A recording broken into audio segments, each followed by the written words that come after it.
Answer, true. At about 20 weeks, the fetus begins passing about 3 tablespoons of urine every day from the amniotic fluid it has swallowed. What do you think?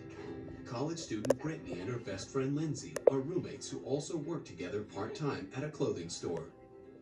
I'm majoring in psychology. I've always been interested in how the brain and people's minds work.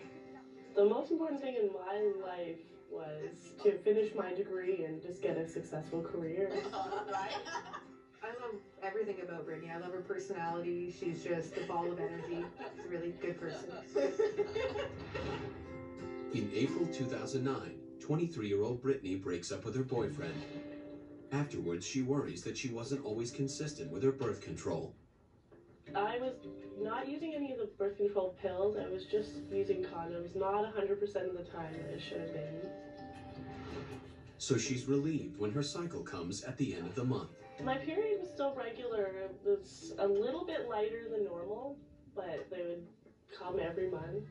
I didn't think anything of it. It was such a slight difference. As summer rolls around, Brittany takes advantage of a break from school to get into shape. I was fairly active that summer. I would just be running and just feel a pull in my groin. It would happen a couple times. I just assumed I wasn't stretching enough. For Brittany's groin injury, all she did was a lot of stretches, and eventually over time it did cease the pain. As part of her plan to get fit, Brittany decides to start drinking vitamin-enhanced water. It made me sick to my stomach. It was more of a queasy feeling. It wasn't actually vomiting. What's the matter? Oh, this stuff is really bad.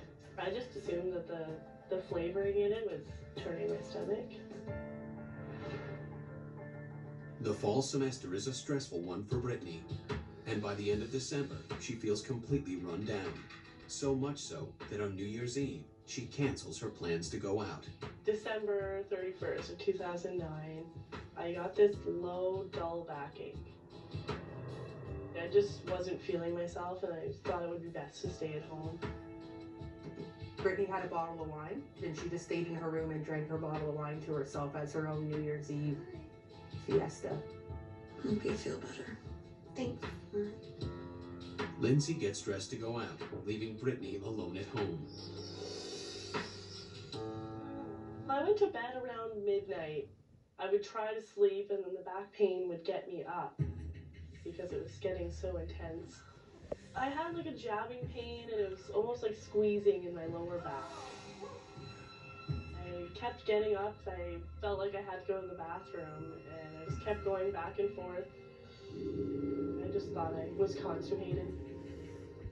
Finally, around 7 in the morning, I got so fed up.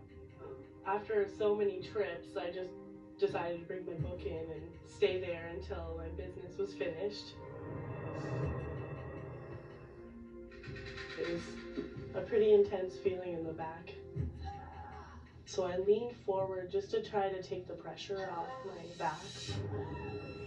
When I leaned forward, the back pain intensified. Something just told me to reach down. And I felt hair. That wasn't my hair. And I just leaned forward more.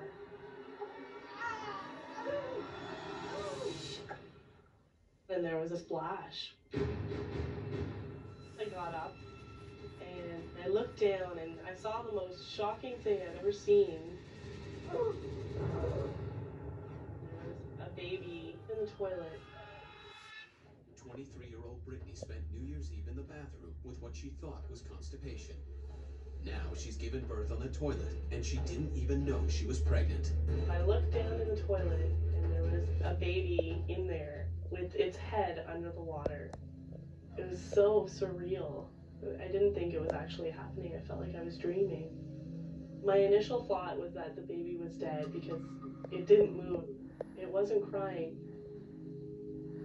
I saw an arm move, and I grabbed it out of the toilet right away. And it began to cry immediately.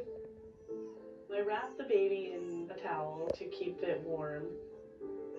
The umbilical cord wasn't attached to me or anything. I have no idea how it became detached. During delivery, if the umbilical cord was under a great amount of tension, it could potentially break apart or rupture. Brittany can see that it's a boy, but she has no idea if he sustained trauma from a birth or if anything else is wrong with him. Some of the many problems associated with being delivered into a toilet are that it's a very hard surface, it's filled with dangerous bacteria, and it's a very cold area. Those problems could cause things like trauma to the baby's head, it could be the source of an overwhelming infection, or it could cause hypothermia of the baby. I had to put him on my bed, and I guess I made a little bit of noise, and my roommate Lindsay had woken up. I just woke up, was gonna go to the washroom, and there's bloody footprints on the floor. Oh my god. Oh my god. I was just in complete shock when I saw the baby on her bed. I had no idea what had happened. I called my mother because she was the only person I could think of that could tell me what to do. Lindsay's mother lives just a short distance away and is over within minutes. She says, Mom, Brittany's had a baby. I said, that couldn't happen. She's not even pregnant. Mom, Brittany didn't know she was pregnant. What? Here. Brittany hands this bundle of blankets to me, just goes, here. Oh, I was terrified because I didn't know if the baby was okay. Lindsay, call 911. Okay. And that's when I said, you have to call 911. We don't know if this baby's going to live. Right in here, right in here.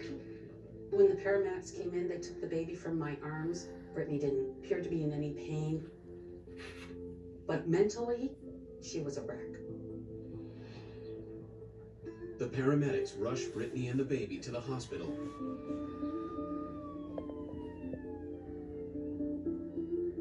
Doctors clear Brittany of any complications, but the baby requires further examination in the NICU.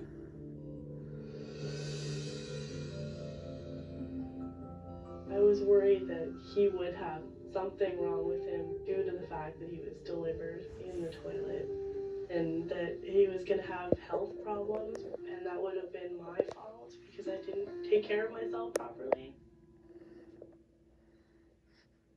Several hours later, Brittany gets good news about her full-term baby boy. He was 7 pounds 4 ounces. They told me that he was perfectly healthy, and I was lucky. No broken bones even from being in the toilet. He was perfect. I fell instant love. The second I looked at him, I knew it was meant to be. Brittany names her baby boy Marley and figures out that she conceived him in March of 2009. Yeah, I had no idea I was pregnant. There was definitely signs I didn't pick up. One of the very fascinating things about pregnancy is that it can affect a woman's sense of taste. Sometimes they have very strong tastes for things that you don't normally have. Conversely, sometimes people have very strong tastes against flavors. If I hadn't seen it with my own eyes, I would not have believed. When someone says, how could a woman not know she was pregnant, I just tell them the story of my roommate, and that pretty much shuts them up. With a little help from Lindsay and Cindy, Brittany thrives as a single mom. And today, she's raising a healthy 1-year-old and planning on going back to school.